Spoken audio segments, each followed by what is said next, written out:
5 جو محبت دکھانے کے طریقے ہیں، اس میں سے جو 5واں ہے نا، وہ اگر نہ ہو تو باقی کے 4 بیکار ہو جاتے ہیں. یہ سمجھ لینا، باقی کے 4 بالکل بیکار ہو جاتے ہیں. اگر آپ کو اندازہ ہو جائے کہ آپ کی مدر یا آپ کے فادر آپ کی بات سمجھ نہیں سکتے یا اس کو ٹالریٹ وہ کر ہی نہیں سکتے، تو وہ جتنا بھی کہتے رہیں میں بڑی یاد آتی ہوں، بڑی محبت ہے تمہیں، جتنے بھی تحفے دے دیں، جتنی بھی خدمت کر لیں، جتنے بھی گلے لگا لیں، ایک بہت بڑی کمی رہے گی.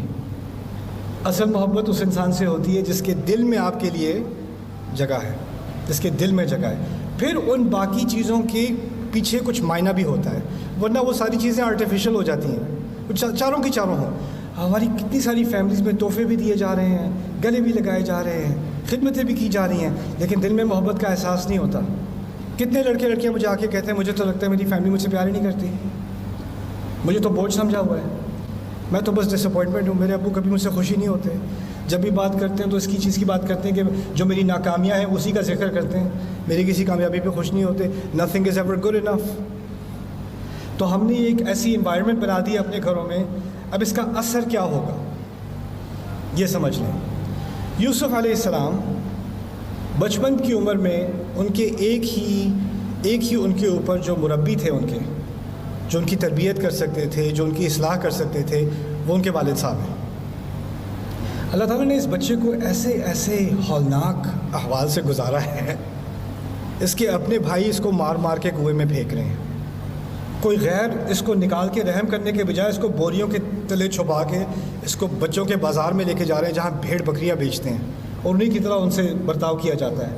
پھر وہ کسی اور ملک میں پہنچ جاتا ہے یہ بچہ، جہاں جس کی زبان بھی اس کو نہیں آتی، اور وہاں اب نہ اس کو کبھی اپنے ابو سے کوئی تعلق نہیں رہا، اپنی امی سے نہیں رہا، فیملی سے کٹ چکا ہے. کتنا ٹراما ہے اس بچے کے دل کے اوپر، کتنی مشکلوں سے. اور پھر اس کی تقریباً پوری نوجوانی جیل کے اندر گزری ہے، تقریباً پوری جوانی.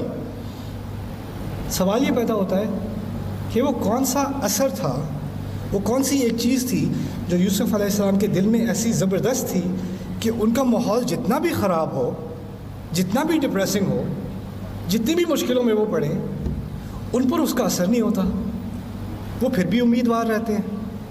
ذالک من فضل اللہ علینا، جیل کے اندر کہہ رہے ہیں اللہ تعالیٰ کے فضلوں میں سے ہے ہمارے اوپر. جیل میں بیٹھ کے کون کرتا ہے اللہ کا بڑا کرم ہے؟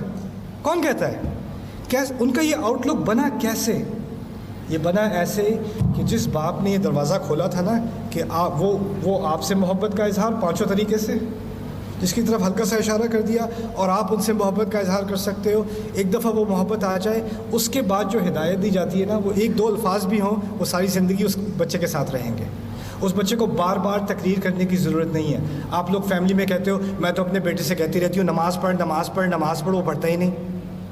میں تو اتنا کہتی ہوں یہ کرو یہ کرو یہ کرو، وہ کرتے ہی نہیں. میں اپنے بیٹے سے کہتا ہوں، اپنی بیٹی سے کہتی ہوں، اپنے شوہر سے کہتی ہوں، سنتے ہی نہیں. سنتے اس لیے نہیں ہے کہ دروازہ نہیں کھلا ہوا ابھی دل کا، آپ نے اسپیس نہیں بنائی. آپ کو سنوانا ہے، سننا نہیں ہے. اگر سنوانا ہوتا ہے نا تو پھر پہلے سننا پڑتا ہے، اور دل سے سننا پڑتا ہے. یہ چھوٹی سی ہدایت قرآن نے دی ہے، اس سے زندگی بہت خوبصورت ہو سکتی ہے. اور ہو سکتا ہے ہم بھی اس معاملے میں غافل تھے، اس معاملے میں ہم اپنی فیملی میں، اپنی سوسائٹی میں غافل تھے. اور اگر یہ نہیں ہوگا تو کیونکہ ہماری ینگ جنریشن کو بہت ساری مشکلات کا سامنا کرنا ہے نا، بہت سارے پریشرز ہیں ان کے اوپر. اب کیا کرتے ہیں وہ ان پریشرز کے اندر وہ گر جاتے ہیں، پھسل جاتے ہیں، غلطی ہو جاتی ہے. جب غلطی بھی ہو جاتی ہے دوستوں کو بتا دیں گے، کسی غیر کو بتا دیں گے، گھر میں کبھی کسی کو نہیں بتائیں گے، کیونکہ گھر میں وہ برداشت نہیں ہے. گھر میں یہ ماحول نہیں ہے کہ اگر گرے ہو بیٹا تو چلو میں تمہیں دوبارہ اٹھا لوں، میں تمہاری مدد کر دوں. وہ رفع کہاں پہ گئی؟